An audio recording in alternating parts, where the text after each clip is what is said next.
आपने ऐसे बहुत सारे नेताओं के नाम लिए कि जिनको डराकर जो है भाजपा में दायित्व देकर बुला लिया गया। आपने नैतिकता पर भी सवाल उठाए भाजपा की। उसी नैतिकता के आधार पर मैं आपसे ये पूछना चाहता हूँ कि जब आपने पार्टी को बनाया, जब आपकी आंदोलन आपका चल रहा था, तब कांग्रेस सत्ता में थी और पूरा का पूरा विरोध जो है वो कांग्रेस के खिलाफ था और आज वही कांग्रेस इंडिया में आपके साथ है। मैं मानता हूँ, चलिए 2024 में अगर आप लोग मिलकर सरकार बना भी लेते हैं तो क्या वो भ्रष्टाचार जिसके खिलाफ आप 2011 में 12 में आवाज़ उठा रहे थे, क्या वो 24 में नहीं होगा? तो कहाँ नैतिकता का वो सवाल आपके ऊपर भी आकर उठ जाता है? नहीं, मैं कह रहा हूँ कि अगर होगा तो उस पर कार्रवाई होगी, अगर होगा तो उसके खिलाफ आवाज़ उठती है कि नहीं उठती है वो उस समय आप देखिएगा। अभी से काल्पनिक रूप से मान लेना और ये कहना कि साहब भारतीय जनता पार्टी आज जो कर रही है उसके जवाब में जो आप लोग इकट्ठा हुए हैं वो सिर्फ इसलिए इकट्ठा हुए हैं कि 2024 में ऐसा होगा, ये अभी से मान लेना ठीक नहीं है। जब होगा और हम क्या कहते हैं क्या बोलते हैं तब देखिएगा। सवाल बिल्कुल इतर था कि 2011 में जिसके खिलाफ आपने अपना आंदोलन शुरू किया था, आज आप उसी के साथ हैं, तो वो नैतिकता कहाँ है? तो ऐसे अगर आप बात करेंगे तो चक्की पिसिंग करते घूम रहे थे देवेंद्र फडणवीस, हैं, कह रहे थे जीवन भर शादी नहीं करूंगा, तो बैठा लिया अपने सरकार में उनको उप मुख्यमंत्री बना के अजीत पवार को। अभी बड़ा सवाल है देश के सामने बड़े मुद्दे हैं और मैंने जैसे आपको कहा कि नफ़रत की बुनियाद पे दुनिया का कोई मुल्क आगे नहीं जा सकता।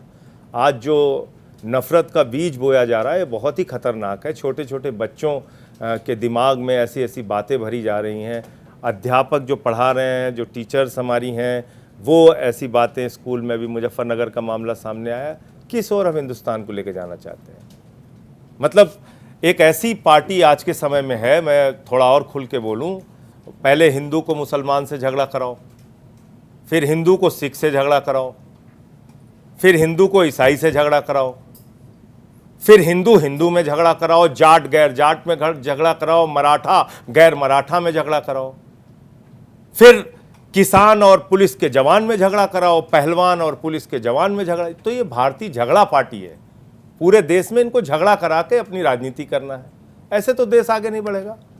आप हर जगह आप सोचते हैं कि हम कुछ नफ़रत के बीज बोएंगे और उसके नाम पर हम पूरी अपनी राजनीति को लेके आगे जाएंगे। ये इस देश के लिए अच्छा नहीं। ये वो मुल्क है जहाँ बिस्मिल्लाह खान की शहनाई संकट मोचन के मंदिर में गूंजती है।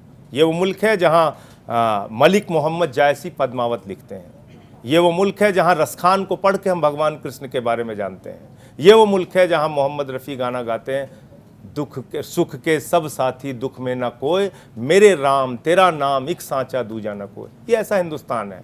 इसकी विविधता में एकता इसकी विशेषता है। इस खूबसूरती को हमें बना के रखना है। आज उस खूबसूरती को बिगाड़ने का काम भारतीय जनता पार्टी कर रही है। इससे देश को बचाना है और नफ़रत की बुनियाद पे तो देश आगे नहीं जा सकता। आज किस हालत में हम लोग हैं, पर कैपिटा इनकम के मामले में हम 142वें नंबर पे हैं। 14 प्रधानमंत्रियों ने 56 लाख करोड़ का कर्जा लिया, अकेले मोदी जी ने 100 लाख करोड़ रुपए का कर्जा लिया। तो देश को हम किस दिशा में लेके जा रहे हैं? हर जगह अगर हम चाहेंगे कि हिंदू मुसलमान ये नफ़रत की राजनीति पे वोट बटोरने की कार्रवाई, इससे मुझे नहीं लगता ना हमारे बच्चों का भला होगा, ना हम लोगों का भला होगा, ना इस मुल्क का भला होगा। तो अभी बड़े सवाल हैं, उसके नाम पे हम सारे लोग इकट्ठा हैं।